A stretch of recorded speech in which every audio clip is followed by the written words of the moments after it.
বলা না বলার জগতে আপনাকে স্বাগত জানাই।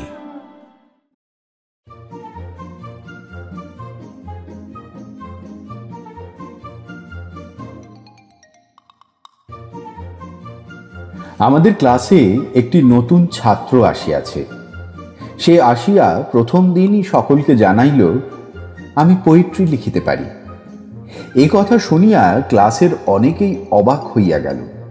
কেবল দুই একজন হিংসা করিয়া বলিল, আমরাও ছেলেবেলায় ঢের ঢের কবিতা লিখেছি। নূতন ছাত্রটি বোধহয় ভাবিয়াছিল সে কবিতা লিখিতে পারে শুনিয়া ক্লাসে খুব হুলুস্থুল পড়িয়া যাইবে এবং কবিতার নমুনা শুনিবার জন্য সকলে হাঁ হাঁ করিয়া উঠিবে। যখন সেরূপ কিছুরই লক্ষণ দেখা গেল না, তখন বেচারা যেন আপন মনে কি কথা বলিতেছে এরূপভাবে যাত্রার মতো সুর করিয়া একটা কবিতা আওড়াইতে লাগিল। ওহে বিহঙ্গম, তুমি কিসের আশায় বসিয়াছ উচ্চ ডালে সুন্দর বাসায়?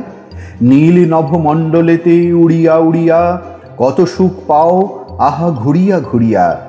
যদ্যপি থাকিত মম পুচ্ছ এবং ডানা, উড়ে যেতাম তব শনে নাহি শুনে মানা। কবিতা শেষ হইতে না হইতে ভবেশ তাহার মতো সুর করিয়া মুখভঙ্গি করিয়া বলিল, আহা থাকতো যদি তোমার লেজের উপর ডানা, উড়ে গেলেই আপদ যেত, করতো না কেউ মানা। নূতন ছাত্র তাহাতে রাগিয়া বলিল, দেখো বাপু, নিজেরা যা পারো না তা ঠাট্টা করে উড়িয়ে দেওয়া ভারী সহজ। শ্রীগাল ও দ্রাক্ষা ফলের গল্প শোনোনি বুঝি? একজন ছেলে অত্যন্ত ভালো মানুষের মতো মুখ করিয়া বলিল, শ্রীগাল এবং দ্রাক্ষা ফল, সে আবার কি গল্প? অমনি নূতন ছাত্রটি আবার সুর ধরিল, বৃক্ষ হতে দ্রাক্ষা ফল ভক্ষণ করিতে লোভী শ্রীগাল প্রবেশ করে দ্রাক্ষা খেতে। কিন্তু হায় দ্রাক্ষা যে অত্যন্ত উচ্চে থাকে, শ্রীগাল নাগাল পাবে কিরূপে তাহাকে? বারংবার চেষ্টায় হয়ে অকৃত কার্য, দ্রাক্ষা টক বলিয়া পালালো ছেড়ে রাজ্য। সেই হইতে আমাদের হরেরাম একেবারে তাহার চেলা হইয়া গেল। হরেরামের কাছে আমরা শুনিলাম যে ছোকরার নাম শ্যামলাল। সে নাকি এত কবিতা লিখিয়াছে যে একখানা আস্ত খাতা প্রায় ভর্তি হইয়াছে, আর ৮-১০টি কবিতা হইলেই তাহার ১০০টা পুরো হয়। তখন সে নাকি বই ছাপাইবে। ইহার মধ্যে একদিন এক কাণ্ড হইল। গোপাল বলিয়া একটি ছেলে স্কুল ছাড়িয়া যাইবে, এই উপলক্ষে শ্যামলাল এক প্রকাণ্ড কবিতা লিখিয়া ফেলিল। তাহার মধ্যে বিদায় বিদায় বলিয়া অনেক অশ্রুজল, দুঃখশোক ইত্যাদি কথা ছিল। গোপাল কবিতার আধখানা শুনিয়াই একেবারে তেলে বেগুনে জ্বলিয়া উঠিল। সে বলিল, ফের যদি আমার নামে পোয়েট্রি লিখবি তো মারব এক থাপ্পড়।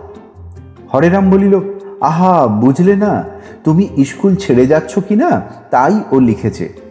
গোপাল বলল, ছেড়ে যাচ্ছি তো যাচ্ছি, তোর তাতে কি রে? ফের জ্যাঠামি করবি তো তোর কবিতার খাতা ছেড়ে দেব। দেখিতে দেখিতে শ্যামলালের কথা স্কুলময় রাষ্ট্র হইয়া পড়িল। তাহার দেখা দেখি আরও অনেকেই কবিতা লিখিতে শুরু করিল। ক্রমে কবিতা লেখার বাতিকটা ভয়ানক রকমের ছোঁয়াচে হইয়া নিচের ক্লাসের প্রায় অর্ধেক ছেলেকে পাইয়া বসিল। ছোট ছোট ছেলেদের পকেটে ছোট ছোট কবিতার খাতা দেখা দিল। বড়দের মধ্যে কেহ কেহ শ্যামলালের চেয়েও ভালো কবিতা লিখিতে পারে বলিয়া শোনা যাইতে লাগিল। স্কুলের দেওয়ালে, পড়ার কেতাবে, পরীক্ষার খাতায় চারিদিকে কবিতা গজাইয়া উঠিল। পাড়েজির বৃদ্ধ ছাগল যেদিন শিং নাড়িয়া দড়ি ছিঁড়িয়া স্কুলের উঠানে দাপাদাপি করিয়াছিল আর শ্যামলালকে তাড়া করিয়া খানায় ফেলিয়াছিল, তাহার পরদিন ভারতবর্ষের বড় ম্যাপের উপর বড় বড় অক্ষরে লেখা বাহির হইল, পাড়েজির ছাগলের এক হাত দাড়ি, অপরূপ রূপ তার যাই বলি হারি। উঠানে দাপটি করি নেচেছিল কাল, তারপর কি হইল জানে শ্যামলাল। শ্যামলালের রংটি কালো, কিন্তু কবিতা পড়িয়া সে যথার্থই চটিয়া লাল হইল এবং তখনই তাহার নিচে একটা কড়া জবাব লিখিতে লাগিল। সে সবেমাত্র লিখিয়েছে, রে অধম কাপুরুষ পাষণ্ড বর্বর। এমন সময় গুরুগম্ভীর গলা শোনা গেল, ম্যাপের উপর কি লেখা হচ্ছে? ফিরিয়া দেখে হেডমাস্টার মহাশয়। শ্যামলাল একেবারে থতমত খাইয়া বলিল, আগে স্যার, আগে ওরা লিখেছিল। ওরা কারা? শ্যামলাল বোকার মতো একবার আমাদের দিকে একবার কড়িকাঠের দিকে তাকাইতে লাগিল। কাহার নাম করিবে বুঝিতে পারিল না। মাস্টার মহাশয় আবার বলিলেন, ওরা যদি পরের বাড়ি শীত কাটতে যায়, তুমিও কাটবে? যাহা হোক, সেদিন অল্পের উপর দিয়াই গেল। শ্যামলাল একটু ধমক ধামক খাইয়াই খালাস পাইল। ইহার মধ্যে একদিন আমাদের পণ্ডিত মহাশয় গল্প করিলেন যে তাহার সঙ্গে যাহারা এক ক্লাসে পড়িত তাহাদের মধ্যে একজন নাকি অতি সুন্দর কবিতা লিখিত। একবার ইন্সপেক্টর স্কুল দেখিতে আসিয়া তাহার কবিতা শুনিয়া তাহাকে সুন্দর ছবিওয়ালা বই উপহার দিয়াছিলেন। ইহার মাসখানেক পরেই ইন্সপেক্টর স্কুল দেখিতে আসিলেন। প্রায় 25-30টি ছেলে সাবধানে পকেটের মধ্যে লুকাইয়া কবিতার কাগজ আনিয়াছে। বড় হলের মধ্যে সমস্ত স্কুলের ছেলেদের দাঁড় করানো হইয়াছে।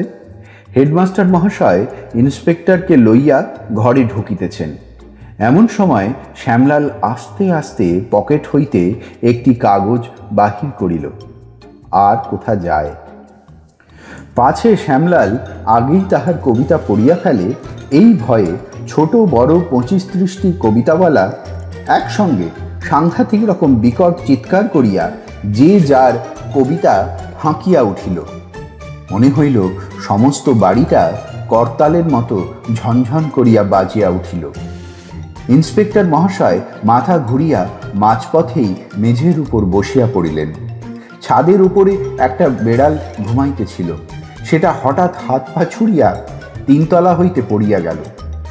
স্কুলের দারোয়ান হইতে অফিসের কেশিয়ার বাবু পর্যন্ত হাঁ হাঁ করিয়া ছুটিয়া আসিল। সকলে সুস্থ হইলে পর মাস্টার মহাশয় বলিলেন, এত চেঁচাইলে কেন? সকলে চুপ করিয়া রহিল। আবার জিজ্ঞাসা হইল, কে কে চেঁচাইয়াছিলে? 5-7টি ছেলে একসঙ্গে বলিয়া উঠিল, শ্যামলাল। শ্যামলাল যে একা অত মারাত্মক রকমের চেঁচাইতে পারে এ কথা কেহই বিশ্বাস করিল না। সুতরাং স্কুল শুদ্ধ ছেলেকে সেদিন স্কুলের পরে আটকাইয়া রাখা হইল। অনেক তম্বিতম্বার পর একে একে সমস্ত কথা বাহির হইয়া পড়িল। তখন হেডমাস্টার মহাশয় বলিলেন, কবিতা লেখার রোগ হয়েছে, ও রোগের ওষুধ কি?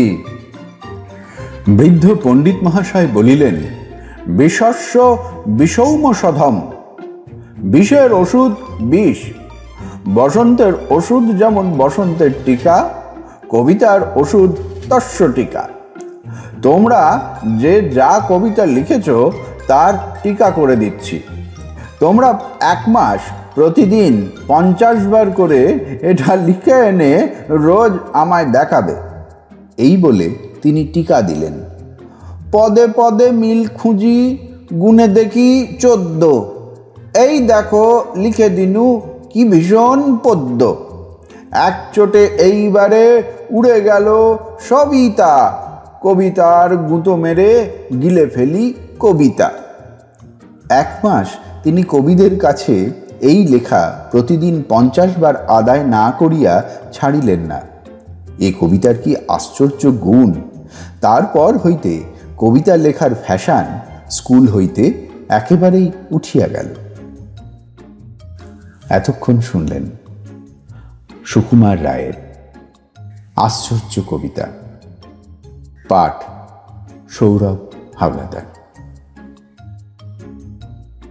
বলা না বলার জগতে এমন নানা কাহিনীর হদিশ থাকছে। অনুগ্রহ করে চ্যানেলটি শেয়ার, লাইক এবং সাবস্ক্রাইব করুন।